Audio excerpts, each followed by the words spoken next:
안녕하세요. 한자 천재 윤쌤입니다. 태풍에 대해서 말씀드리겠습니다. 이 태풍을 한자 그대로 해석하면 이렇습니다.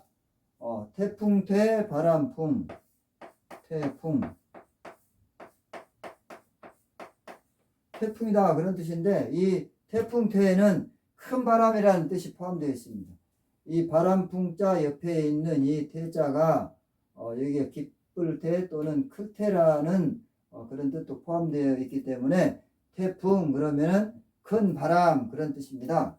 그런데 이 태풍의 정의는 무엇일까요? 북태평양 남서부에서 발생하여 동북아시아 내륙으로 불어닥치는 폭풍우를 동반하는 열대성 저기압 중에서 최대 풍속이 매초 17m 이상 되는 것을 말합니다.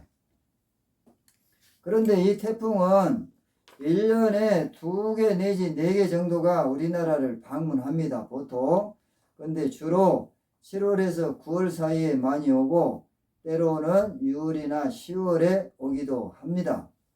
그런데 대한민국 건국 후 1959년 9월에 우리나라를 핥히고 지나갔던 사라오 태풍은 유사일의 최악의 태풍 피해였습니다. 기록에 의하면 당시 인명피해로 사망자만 해도 849명에 이르렀습니다. 재산피해는 또 오죽했겠습니까?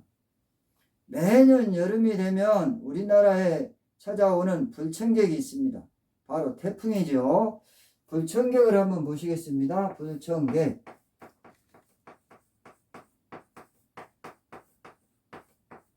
불청객은 또 무슨 뜻일까요? 아니불, 청하청, 손님객. 청하지 않은 손님 그런 뜻이죠. 청하지 않은 손님. 여러분들 어떤 모임이라든가 잔치 이런데 초대하지 않았는데 어떤 사람이 오면 좀 불편하지요. 그런데 우리나라 국민들이 누가 태풍을 청하겠습니까? 그런데 이 태풍은 엄청난 폭우와 바람을 동반한 채 폭우를 한번 보실까요? 폭우. 이 폭자는 여기에서 갑자기라는 뜻으로 쓰입니다. 갑자기라는 뜻으로 쓰였습니다. 갑자기 폭. 갑자기 많은 비가 내리는 것을 폭우라고 하죠.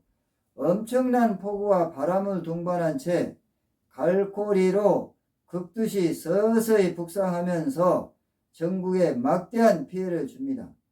태풍은 열대성 저기압의 일종으로 발생하는 지역에 따라서 이름이 다릅니다.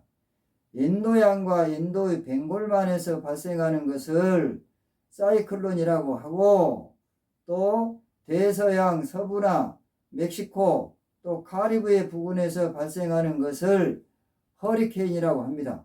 그런데 이 태풍은 큰 바람이라고 말씀드렸죠. 중국 사람들은 무서운 바람이라는 뜻으로 구풍이라고도 했습니다. 주로 필리핀 근해의 남중국 해상에서 발생해서 북상함으로 그 위력을 제일 먼저 느끼는 곳이 광동입니다. 지금의 홍콩 일대 사람들이었습니다. 그들은 그것을 태풍이라고 불렀는데 발음은 타이풍이고 그것이 현재 영어의 타이푼이 된 것입니다. 중국어가 영어로 사용되게 된 예 가운데 하나이죠. 태풍의 반대말이 미풍, 순풍, 훈풍 이런 뜻입니다. 1년 내내 이런 바람이 분다면 얼마나 좋겠습니까? 그런데 태풍이 기상이변 때문일까요? 아니면 자연현상 때문일까요? 대한민국 건국 후에 우리나라에 큰 피해를 준 태풍에 대해서 알아보겠습니다. 구독과 좋아요 부탁드립니다. 1959년 9월 사라오 태풍이 있습니다. 인명피해가 사망자만 해도 849명에 이르렀고 재산 피해액은 2,800억 원으로 나타났습니다. 그런데 그 당시에는 우리나라 국민들이 아주 어렸기 때문에 재산이라고 할 만한 게 별로 없어서 액수로는 이렇게 작게 기록된 것으로 보입니다. 2002년 8월에 루사가 있었습니다. 일일 강수량이 강릉에 최대로 870.5mm를 뿌렸습니다. 인명피해로는 사망실종자가 249명이고 재산피해로는 5조 1천억 원이 넘었다고 합니다. 또 2003년 5월에 매미가 있죠. 인명피해가 사망실종이 132명, 또 재산피해가 4조 2천억 원이 넘었습니다. 그런데 우리가 이 태풍의 피해를 완전히 막을 수는 없지만 미리미리 준비를 하면은 태풍의 피해를 줄일 수는 있겠죠. 그래서 태풍의 피해를 줄이는 방법은 일기예보를 잘 듣고 빈틈없이 준비하는 것이다, 이렇게 생각이 됩니다. 그런데 태풍은 피해만 주는 것은 아닙니다.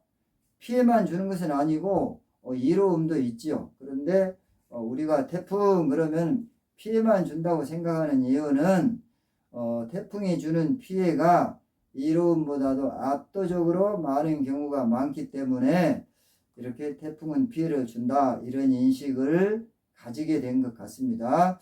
태풍의 이로운 점을 한번 말씀드려 볼까요? 가뭄 해결에 도움이 됩니다. 대한민국의 기후 특성상 1년 강수량 가운데 여름철의 강수량 비율이 전체의 60%에서 70%에 육박합니다. 이 시기에 태풍이 오지 않거나 와도 비를 적게 뿌리는 경우에는 다음해 여름까지 극심한 가뭄에 시달릴 수 있습니다.